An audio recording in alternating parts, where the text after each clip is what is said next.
Hi everyone, welcome back with me again in this channel. So in today's tutorial, I'm going to show you how you can get the Ghostfin Rod in Fish It. So the Ghostfin Rod is one of the coolest special asteroids in Fish It.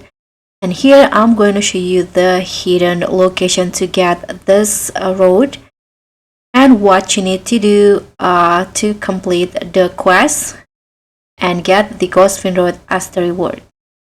So first, you just need to go to the Lost Isles in here. And then you can just, don't forget to put on your diving gear.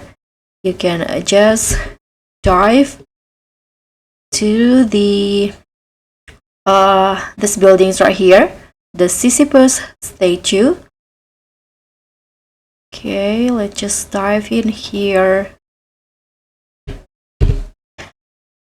Okay, just go inside.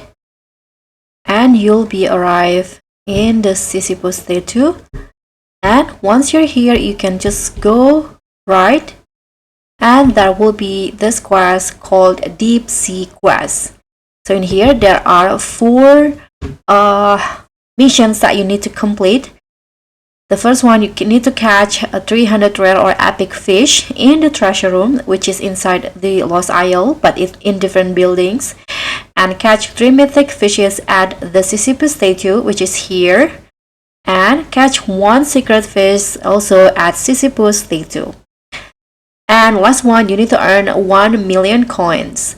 So once your progress is in 100%, then you'll get the Ghostfin Rod as your reward. So that's how you can get the Ghostfin Rod in Fish It. Thank you so much for watching. Don't forget to like, comment, and subscribe. Also, click on the thanks.